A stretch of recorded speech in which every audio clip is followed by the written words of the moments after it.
I am going to call this committee, this conference committee to order. It's May 11th, 2023, and it is approximately 3:05. Today, we have just one article that we will be reviewing, the READ Act. And I'm going to start by asking Senator Mayquay to make a motion to adopt the A23 amendment. Madam Chair, so moved. All right.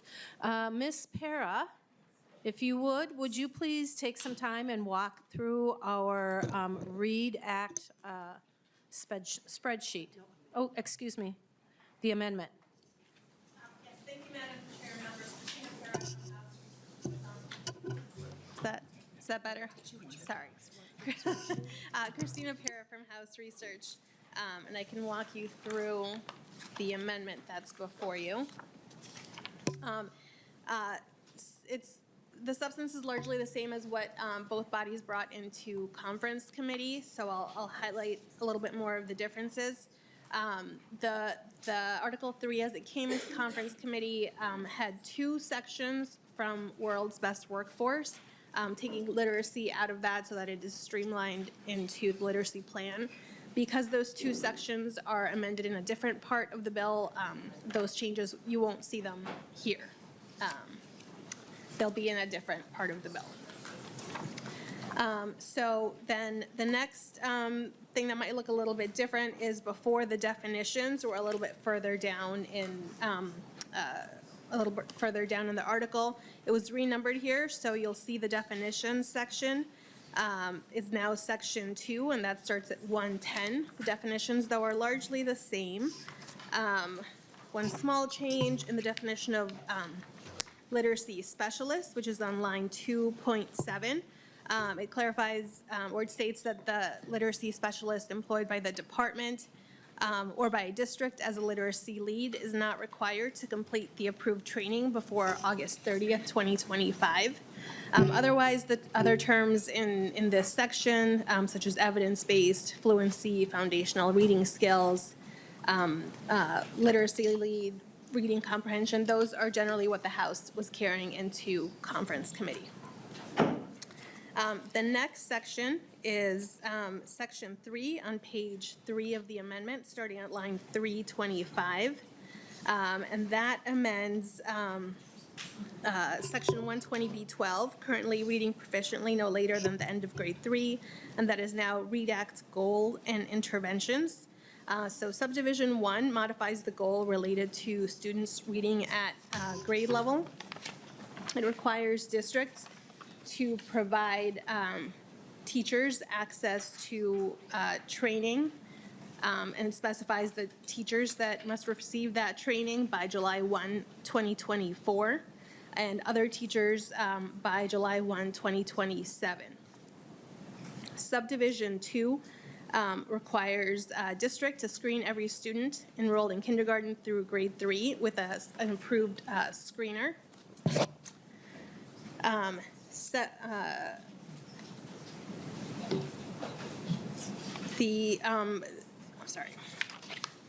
Subdivision 2A, which starts on page 6, requires the district to administer the screener within the first 6 weeks of the school year, and again within the last 6 weeks of the school year. And so that was in another place in the bill. You just see it there twice now. Subdivision 3, intervention, just slightly different on line 628. By the 2025-2026 school year, intervention programs must be taught by an intervention teacher or special education teacher who successfully completed evidence-based training approved by the department. Subdivision 4, starting on page 7, requires the district to provide training on evidence-based reading instruction to teachers and instructional staff in accordance with subdivision 1. And it says what the training must include. Subdivision 4A, the local literacy plan, starting on, that's on page 8. On line 814, it states that it's every year, beginning in kindergarten, that the district just clarifies where the district is having to, has every child reading at grade level. The components of the plan are largely the same. Number 6 just looks a little bit different, says it's a curricula used by school site and grade level. Number 8 on page 9 requires the literacy plan to also include student data using the measures of foundational literacy skill and mastery identified by the department, and the list specified students that data must be submitted for. So students in kindergarten through grade 3, students who demonstrate characteristics of dyslexia, and students in grade 4 to 12 identified as not reading at grade level. And then number 9 is also a little different there. The plan must include the number of teachers and other staff that had completed the training approved by the department. Subdivision 5 is on the approved screeners. And again, just adds there that the district has to administer the approved screeners according to section 120B 123. Section 4, that's just a conforming change because 122 A06 is a definition that's being repealed in the bill. Section 5 is the READ Act implementation, and that again is largely the same as what the two bodies brought into conference committee. Clarifies the annual literacy plan is by June 15th. Subdivision 2 is just a little different. It says the district must implement progress monitoring as defined in section 120B 1118 for student not reading at grade level. Coming into conference committee, that was an intervention plan. Subdivision 3, curriculum requires the district to use evidence-based curriculum and intervention materials at each grade level. And starting July 1, 2023, when a district purchases new literacy curriculum or literacy intervention or supplementary materials, the curriculum or materials must be evidence-based. Subdivision 4 is an encouragement to use the MTSS framework. Subdivision 5, the July on line 11.9, there's the deadlines for when districts must complete training. And the July 1, 2027 date is, I believe it's 1 year later than what was in that House bill coming into conference committee. Subdivision 6 requires districts to employ a literacy lead. Subdivision 7 is the department's duties under the READ Act.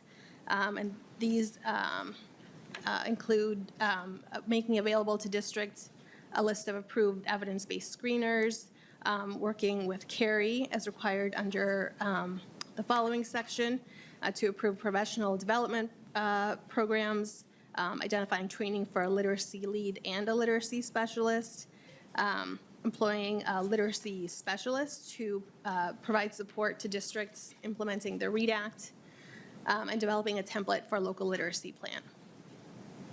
Section 6 on page 12 is the READ Act implementation partnership, and that's a partnership between the Department of Education and CARE, which is at the University of Minnesota, beginning July 1, 2023 until August 30th, 2025 to support implementation of the READ Act. And there's a list there of things that the partnership must do, including identifying literacy curricula and supporting materials that are evidence-based, identifying professional development programs, evidence-based literacy intervention materials, developing an evidence-based literacy lead training program, identifying measures of foundational literacy skill and mastery, providing guidance to districts about best practices in literacy instruction, developing MTSS model plans, ensuring teacher professional development options and MTSS framework. Trainings are geographically equitable.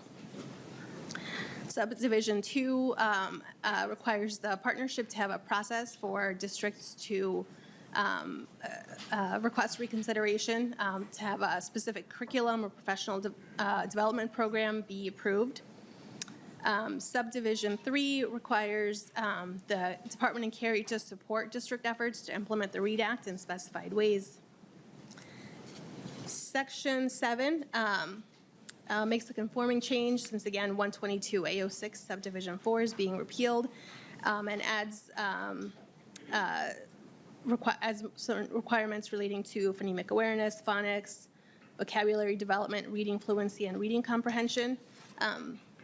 This, for context, is the statute, this is the section that applies to teacher preparation programs, preparing teachers to provide reading instruction. Section 8 is teacher renewal requirements. So again, that's just making a conforming change for this statute the subdivision that's being repealed. A similar change in Section 9, which applies to the Reading Corps program. Section 10 is the literacy incentive aid uses, and it says here what the eligible uses of literacy incentive aid.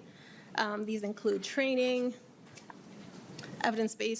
more evidence-based training, employing or contracting with a literacy lead, materials training and ongoing coaching, and the cost of substitute teachers to allow teachers to complete required training. Madam Chair, those are the policy sections of the amendment. Thank you much, Ms. Para, for that thorough review of the READ Act. Are there any questions? Madam Chair. Senator Duckworth. Thank you, I appreciate it. It was very thorough, so I apologize if I missed this piece, but I think in previous versions of the bill, there was a requirement that somebody going to college to become a teacher, part of their academic instruction would require instruction in evidence-based reading or structured literacy. Is that still included in this version of the READ Act? Does anybody know off the top? Ms. Para? Madam Chair, Senator Duckworth, yes, that is in the bill. That's in Section 7, 122A092, applies to the teacher preparation programs. Thank you very much. Appreciate it. Any other questions? Representative Clarity. It's more of a comment than a question. I just am really excited about this. I've been a teacher for 27 years, and right now I'm a reading teacher specialist. I've also been an instructional coach. So this is right up in my alley, and I'm just really happy that it's all evidence-based, that it's laid out in a way where it's explicit instruction. And I think our children will all achieve from this. And we have a lot of work to do as far as the achievement gap. So this program, congratulations to the author, Heather Edelson, Representative Ellison, and Senator McQuaid on doing this. Thank you. So. Senator Swedzinski. Yeah,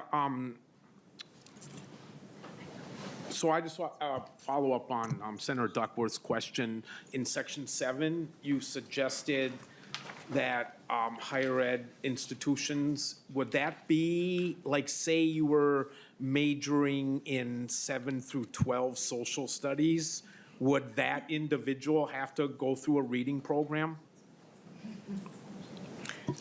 Senator McQuaid, would you like to respond to that? Thank you, Madam Chair. Senator Swedzinski, if you look at Part B there, so it's board-approved teacher preparation programs for teachers of elementary education, and that the structured literacy applies to that specific part of teacher prep programs. Thank you, Senator Swedzinski, follow up. Yeah, thank you, Madam Chair. So just to be clear, it's K through 3 future teachers only for now? Senator McQuaid. Thank you, Madam Chair. I think it would be K through 5. K through 5. Or whatever Okay. elementary ed is considered in teacher prep programs. Okay.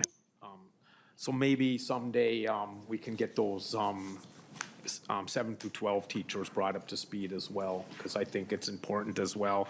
Maybe not to the in-depthness for our K-5 population, but certainly to be to know when kids are struggling and how they can reach out and help them would be an added bonus to our 7 through 12 teachers as well. So thank you, everyone involved in bringing this to us today. Senator McQuaid. Thank you, Madam Chair. And I'll just add that because now districts will have literacy leads employed at the district level, they will be able to support all educators in the implementation of the READ Act, whether you are a 7th grade social studies teacher or a kindergarten teacher. So there will be supports for those teachers regardless of whether they go through that teacher prep program with this in it now. Excellent.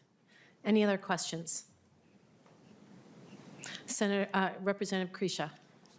Thank you, Madam Chair. On page 12, section 6, lines 12.16, 12.17, I think I'm pretty sure I understand the statement, but if someone could just walk me through exactly that. There's a a couple of turns and twists in that.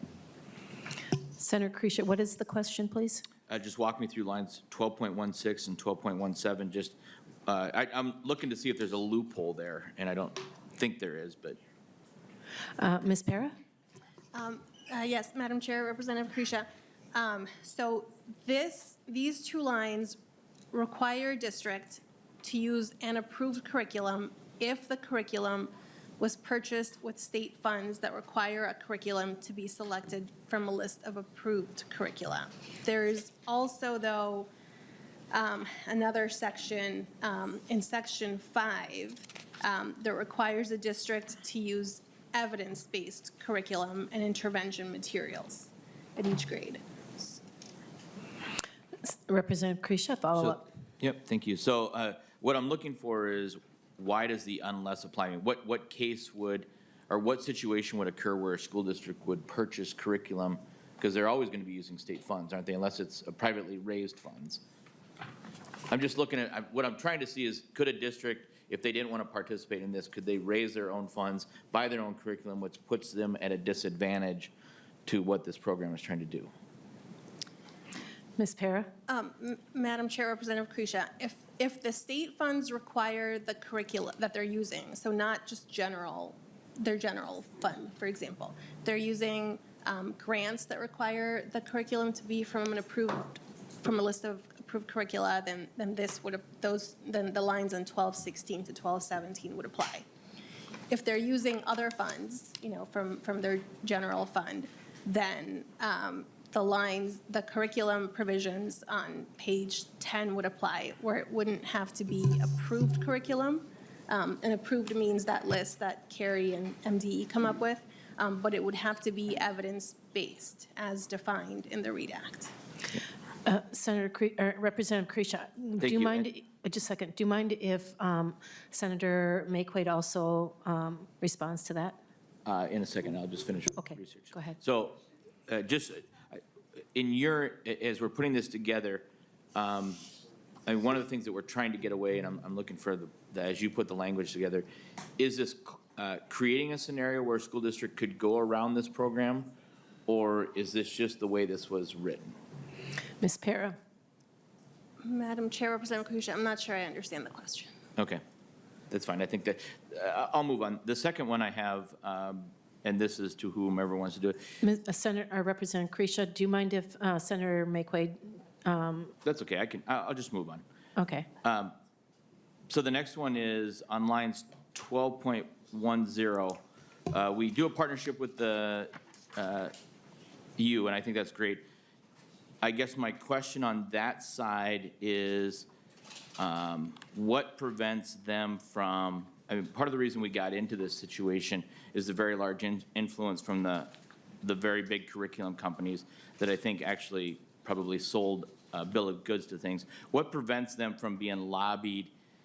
Is there going to be any safeguards to prevent them from being lobbied, or some type of special interest, or favoring something that may not be as evidence-based as we'd like? Did anybody, are those safeguards in place anywhere? Senator Maquaid? Thank you, Madam Chair. Representative Kresha, I'll answer your first question. On lines 12.16 and 12.17, some districts have already made the switch to structured literacy in their districts, and they've done so before this money is available. And there's a lot of curriculum that falls under evidence-based structured literacy, and so we didn't want to say that districts had to all of a sudden pick from the approved list when they've already made the switch to the great curriculum. Even though they can be reimbursed for that curriculum now. So we want it to be retroactive. So that's what that is. It's not to create a loophole, but it's to let districts know that if they've already made that switch, then they don't have to switch again because they've already done the right thing.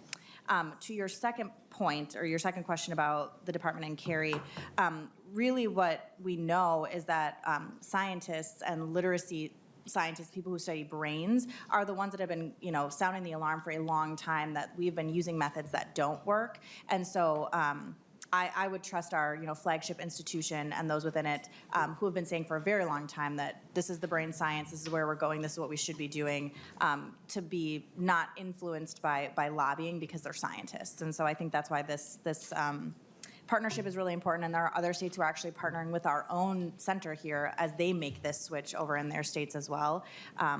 So I'll separate out our flagship institution from kind of the publishers to be really focused on the science and focused on what works and not being lobbied about things that don't. Representative Kresha. Nope, those are a couple of concerns I have, so just clarifications, thank you. Thank you. Anyone else? Oh, Madam Chair? Yep, Senator McQuaid. Thank you. This has been one of the best things I think I've ever done in my entire life, with the exception of maybe like have my daughter.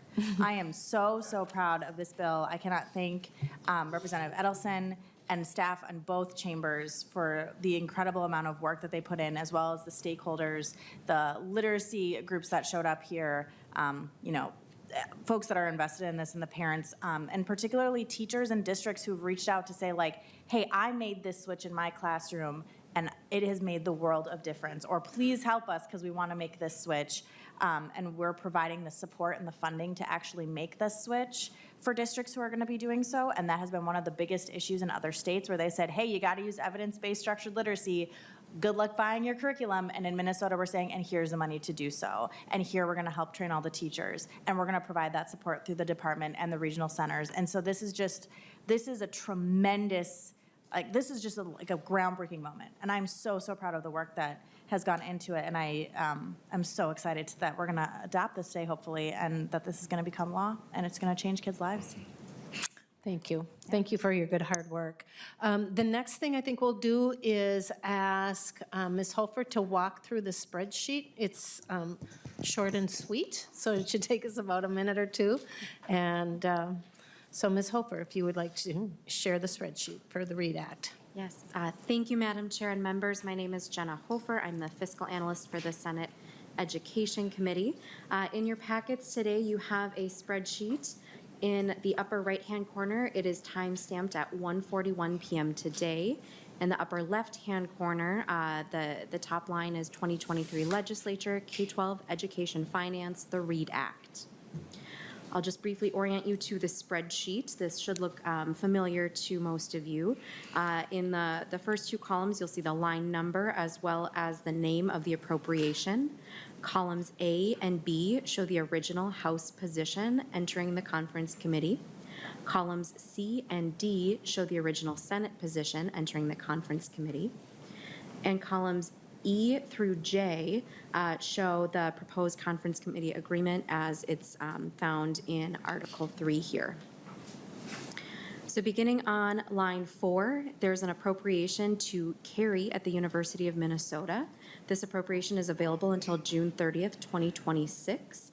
It's a one-time appropriation of $4.2 million in fiscal year 2024.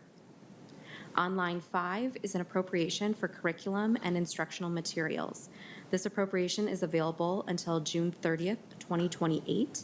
It's in the amount of $35 million in fiscal year 2024 only.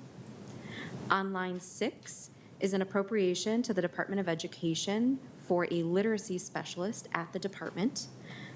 This is in the amount of $500,000 per biennium.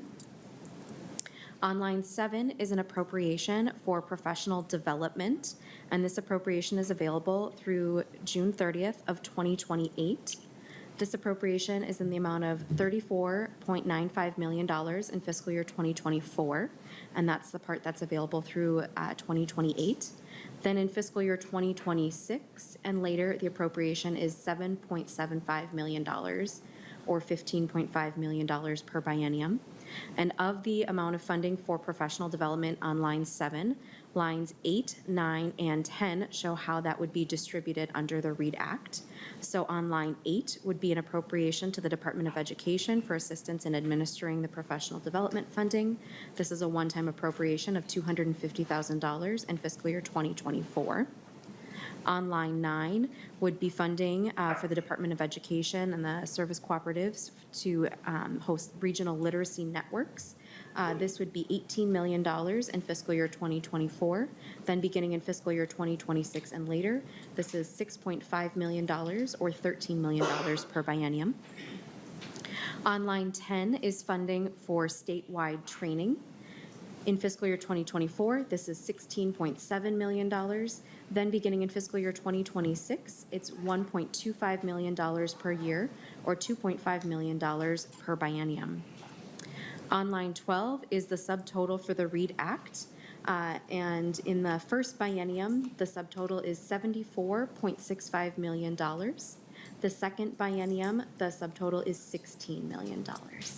Thank you, Madam Chair. Thank you, Ms. Hofer. Are there any questions on the spreadsheet? I know there's a lot of complexity in there, but, all right. Well, seeing no questions on that, I would just like to show a moment of appreciation and give our House author a moment, and I'm wondering if Representative Edelson would like to come up to the table and perhaps give us your thoughts on the READ Act. Well, hi, everyone. Heather Edelson. I represent Edina and a portion of Bloomington. Thank you, Madam Chairs, for having me. I want to give a huge shout out to my author in the Senate, Senator McQuaid, who has been such a fierce champion. And just, it's been a great collaboration. But for those of you, everybody else that has worked on the READ Act, if you could just raise your hand briefly. There's a lot of you that over there, you don't want to raise their hand because they're people that we don't thank typically. And Tim and Christina, our House research staff, superintendents, teachers, just like Senator McQuaid had talked about.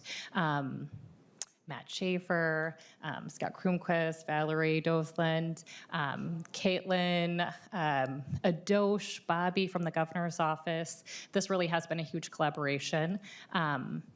And I just want to say, for me, this has been very personal. I talk about how I was held back in third grade because I couldn't read. And when we talk about this from the dyslexia term, we expanded it, because it's not only kids with dyslexia that can't read, it's kids across the spectrum.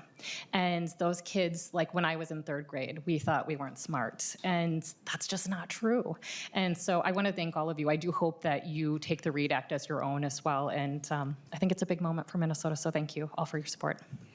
Thank you, Representative Edelson.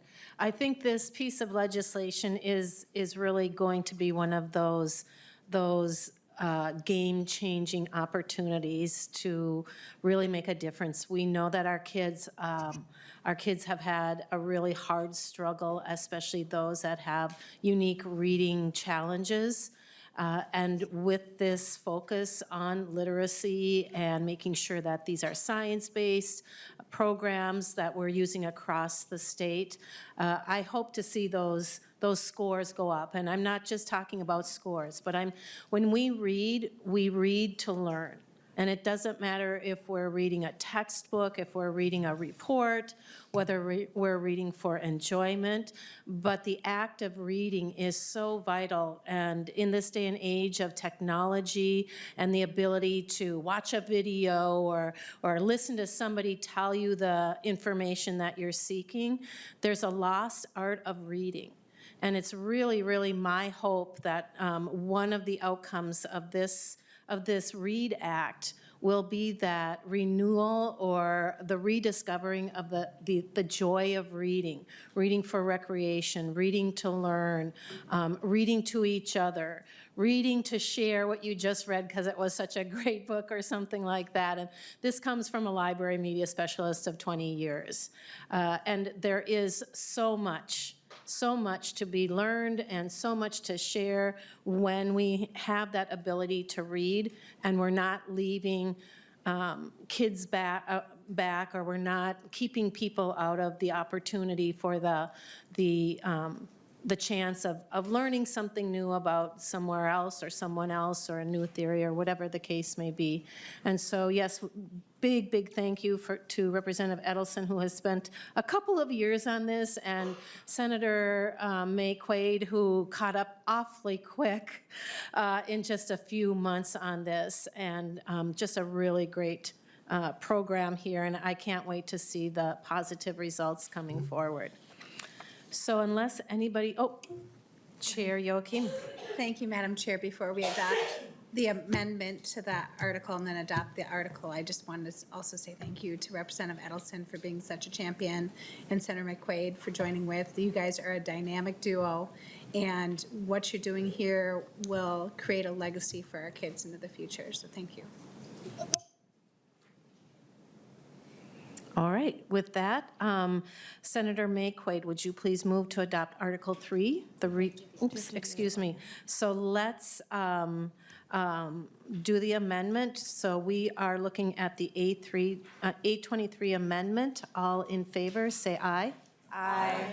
Any opposed? The amendment is accepted.